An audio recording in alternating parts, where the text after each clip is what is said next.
Baik, tentu apa yang dihasilkan oleh pansel yang sudah kita lihat seluruh susunan personil dan konfigurasinya itu sudah menunjukkan hasil terbaik yang Mhm. bisa dihasilkan oleh pansel dari sekitar 550 pendaftar yang Mhm. kemudian terjaring menjadi 155 yang lolos administrasi. Di Mhm. antaranya di sini ada Pak Kapler yang juga salah satu Kandidat peserta waktu itu ya? seleksi ya. Dan Oke. kemudian dari 155 itu terjaring menjadi 33 orang Mhm. yang kemudian diajukan ke istana menjadi 21 orang dan kita tahu menghasilkan 7 orang komisioner yang berhasil diseleksi oleh DPR. Dan kita juga untuk pertama kali ini mungkin dibanding dengan OJK jilid 1 maupun jilid 2, kita bisa menyaksikan seleksi yang dilakukan oleh DPR itu secara terbuka dan kita bisa melihat bagaimana eh, persaingan itu begitu sengit dan kita bisa melihat visi misi dari masing-masing calon ketika mereka mengikuti seleksi babak akhir di DPR. Hanya kita tentu sedikit harus menyurutkan harapan kita karena di saat-saat terakhir kita melihat ada 2 calon dari industri asuransi. Mhm. Yang pertama adalah Pak Pantro ya, Mhm.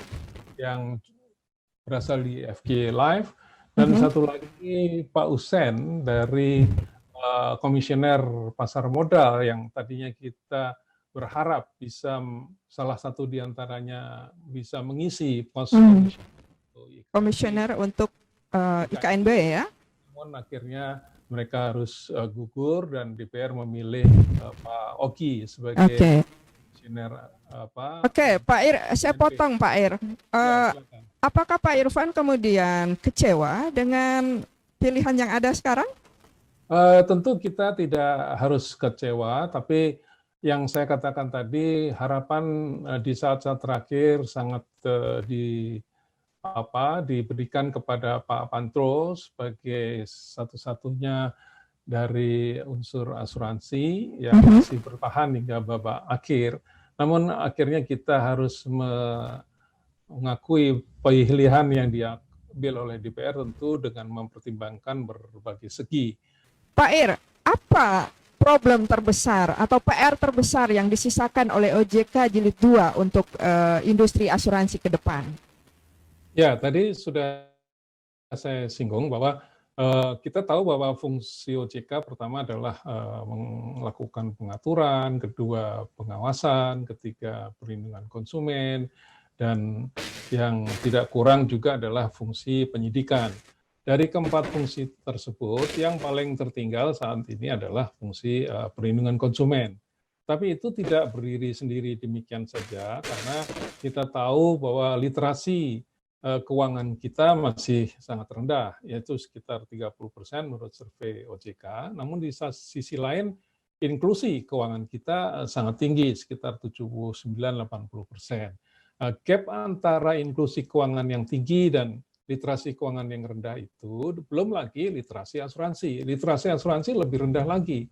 Itulah yang menyebabkan banyak sekali konsumen yang merasa dirugikan karena tidak mengetahui produk yang mereka beli. Mereka hanya tahu menyimpan uangnya di bank, namun kemudian oleh praktek asuransi kemudian dialihkan menjadi produk-produk yang tidak mereka ketahui sama sekali. Itu yang kemudian timbulnya gagal bayar karena yang mereka tidak tahu apa yang mereka beli. Sementara di pihak lain perusahaan asuransi juga melakukan gagal investasi yang berujung pada gagal bayar. Jadi kedua belah pihak baik konsumen maupun produsen menghadapi masalah ketika literasi keuangan atau asuransi masih sangat rendah, tapi di lain pihak inklusi keuangan kita tinggi. Jadi di sini soal adanya gap antara pengawasan dengan pengaturan, ditambah dengan gap antara inklusi keuangan yang tinggi dengan literasi asuransi yang rendah. Nah, disinilah titik lemah dari OJK Jilid 2 yang kita harap bisa segera diatasi di 100 hari pertama mereka. Mereka tidak punya lagi kemewahan untuk menunda-nunda atau kemudian alasan klasiknya mengatakan akan mempelajari dulu segala persoalan yang ada di Jilid 2. Jadi di 100 hari pertama itu mereka harus menyelesaikan persoalan-persoalan yang masih menjadi PR besar, diantaranya soal Jiwasraya, Bumi Putra, One Arta Life, Krishna Life, dan yang produk-produk lain yang kemudian menimbulkan masalah ketidaksesuaian antara harapan konsumen dengan apa yang ditawarkan oleh asuransi begitu. Demikian. Kalau saya mendengar tadi apa yang disampaikan Pak Ir, bahwa ada problem terkait dengan literasi menyangkut asuransi di konsumen kita, di masyarakat, kemudian ada persoalan gagal investasi di perusahaan asuransi, dan ada kelemahan pengaturan dan pengawasan di OJK. Nah, ini adalah menurut saya lingkaran setan yang kalau kita tidak coba potong di mana memulainya gitu. Pak Kapler, bagaimana Pak Kapler melihat harus dimulai dari mana? Apakah literasinya dulu di masyarakat, apakah perusahaan asuransinya yang harus berbenah, atau OJK-nya yang harus lebih mendalam untuk melakukan pengawasan dan pengaturan? Gimana Pak Kapler? Ya, Mbak Ana, menurut hemat saya, jadi begini, atau sebelum saya menanggapi pertanyaan daripada Mbak Ana, saya mau informasikan bahwa sebenarnya kita harus mengapresiasi ya bahwa OJK termasuk tentu para dewan komisioner OJK telah bekerja dengan kerja keras. Ya, itu harus kita katakan seperti itu. Kalau kita katakan tidak bekerja, tidak berkarya, itu tentu sesuatu yang... Tapi kan nggak ada yang menyatakan itu. Masalahnya kan, apakah karya pekerjaannya sudah berhasil? Betul, ya? betul. Tapi kalau bekerja, sudah. Dan saya pun sebenarnya termasuk yang sering ya diajak berdiskusi sama Ketua Dewan Komisioner OJK, Pak Wimbo, itu mengajak kami itu ada beberapa pengamat ekonomi sektor jasa keuangan. Jadi saya termasuk di dalamnya. Mungkin saya salah satu ya, atau salah satunya yang dari industri asuransi yang selalu secara rutin diajak dalam suatu forum group discussion. Jangan sampai setelah talk show ini Pak Kapler nggak diajak lagi gitu ya. Saya kira akan semakin diajak harusnya gitu ya. Nah, kami dalam pertemuan itu ya Pak Wimbo itu sebenarnya sangat sangat inklusif ya. Beliau mendengarkan kita. Ya, masalahnya apakah masukan-masukan bahkan kritik yang kita sampaikan di dalam forum itu apakah kemudian bisa dieksekusi di tingkat bawah, atau mungkin karena mungkin ada faktor-faktor lain sehingga mungkin apa yang kami sampaikan tidak dapat dieksekusi seperti itu ya. Tapi yang jelas kami melihat semua insan daripada OJK sebenarnya sudah bekerja. Masalahnya kan orang bekerja kan belum tentu hasilnya bagus. Belum tentu sama dengan hasilnya kita sesuai belajar. dengan harapan. Kita belajar belum tentu lulus. Betul. Atau belum tentu nilainya bagus. Kalau begitu saya tanya Pak Kapler, nilainya kira-kira kalau kita dari skala 1 sampai 10 Pak Kapler menilainya? Iya, ini nanti aja setelah sudah mungkin nanti serah terima ya Dewan Komisioner OJK mungkin nanti bisa kita berikan. Bisa gitu ya. Nanti berarti kan, ditunda dulu ya. Betul. Saya ini kan masih pelaku nih, nggak boleh terlalu menilai terlalu pada terbuka ya. Oke. Seperti itu. Jadi itu saya Pak Irfan sampai senyum-senyum ya. Itu. Jangan-jangan Pak Irfan berani itu menilai antara 1 sampai 10. Iya. Jadi pertanyaan tadi saya jadi lupa malah. Pertanyaannya bahwa tadi kan Pak Irfan menyatakan ada persoalan besar di industri asuransi. Ya, yang pertama dari sisi konsumen itu edukasi dianggap kita masih rendah. Kemudian dari sisi perusahaan asuransi banyak yang gagal dari sisi investasi, dan kemudian OJK sendiri bermasalah dari sisi pengawasan dan pengaturan gitu. Nah, ini adalah lingkaran yang sebetulnya kalau kita mau mulai itu harus ada, apakah secara simultan atau harus dimulai dari mana menurut Pak Kapler?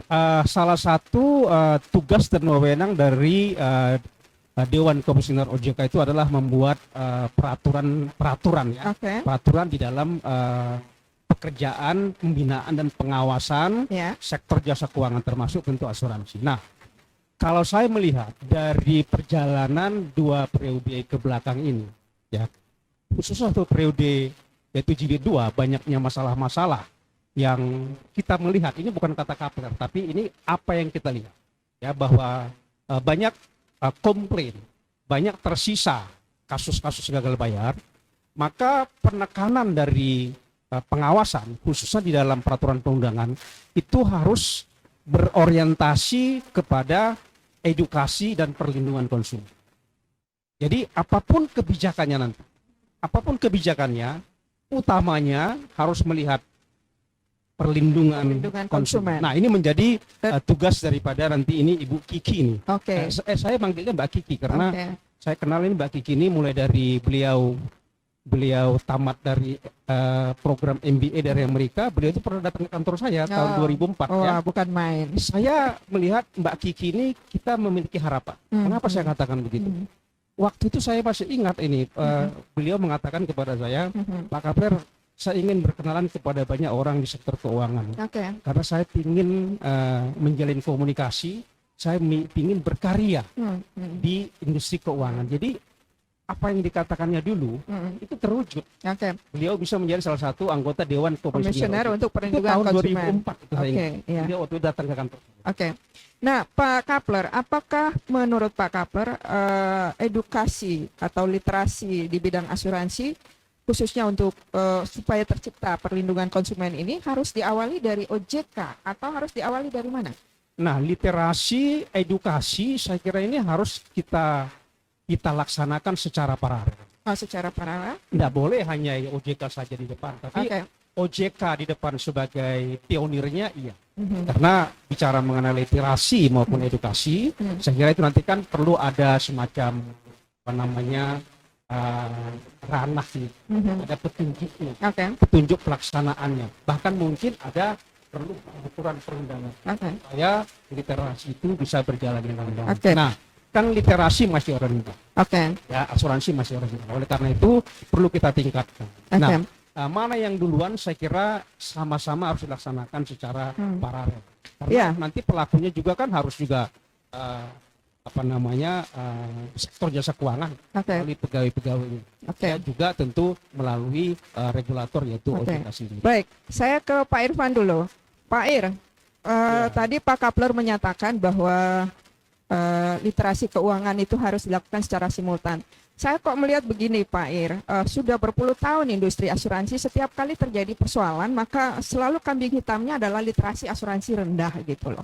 Nah, bagaimana sih sebetulnya supaya bisa meningkatkan literasi ini? Kok kayaknya nggak naik-naik gitu, ya?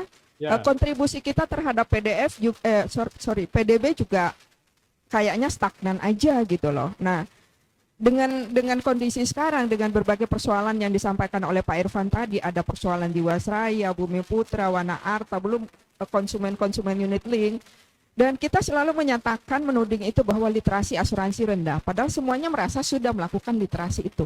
Apa yang salah Pak Ir di sini? Ya, kita mau coba bandingkan ya bahwa kenapa selama ini asuransi tertinggal misalnya dibandingkan industri keuangan yang lain. Ambil contoh perbankan. Kita ingat bahwa di saat OJK Jilid 2 yang sekarang sedang berjalan ini, itu juga sudah dipimpin oleh komisioner yang berasal dari perbankan. Begitupun nanti di OJK Jilid 3 ini nanti juga kita mendapatkan komisioner IKNB yang juga berlatar belakang perbankan. Tentu dengan harapan bahwa mereka bisa menularkan atau mentransformasikan sisi-sisi baik atau praktek-praktek yang sudah berjalan baik di perbankan ke dunia praktek perasuransian kita. Misalnya dalam soal tata kelola yang selama ini dinilai oleh kalangan di luar asuransi masih sangat lemah di perasuransian. Kemudian soal manajemen risiko. Salah satu panel finalis kemarin menekankan soal manajemen risiko asuransi yang belum secanggih atau belum semaju dibanding perbankan. Soal lain lagi adalah asset liability management. Pada umumnya asuransi masih menilai dari soal aset saja, tapi belum menilai tentang kesiapan dalam soal liability. Jadi ketiga hal itu, tata kelola, asset liability management, dan manajemen risiko yang masih perlu dibenahi di perasuransian. Yang kita harapkan dengan para praktisi perbankan yang akan menangani industri keuangan non-bank ini, khususnya asuransi, bisa membawa perbaikan dalam 3 soal itu. Nah, di sisi lain tentu kita melihat ada kesenjangan antara pengawasan yang demikian lemah dengan pengaturan yang juga masih belum sepenuhnya sesuai dengan harapan kita. Maka dengan 3 pilar tadi, asset liability management, kemudian tata kelola, dan manajemen risiko, diharapkan literasi kita menjadi lebih baik. Tapi kita masih ingat bahwa di awal-awal 80-90 yang lalu kita sudah banyak melakukan inisiatif literasi, misalnya dengan insurance goes to campus, insurance day, dan sebagainya. Itu tentu harapannya bisa meningkatkan literasi. Namun yang terjadi selama ini kan masih berupa kegiatan-kegiatan yang sporadis, yang belum mempunyai tolak ukur yang jelas dalam soal bagaimana meningkatkan literasi kita. Nah, kita berharap tadi disinggung oleh Pak Kapler, Mbak Kiki ini di dalam presentasinya sudah mengungkapkan tentang KPI yang akan dicapai dalam soal literasi keuangan dan inklusi keuangan itu. Kalau tidak salah, di dalam soal literasi keuangan itu akan diusahakan bisa mencapai sekitar 60-70% dari kondisi sekarang yang hanya 30%. Itu sudah menunjukkan visi misi yang baik dari komisioner terpilih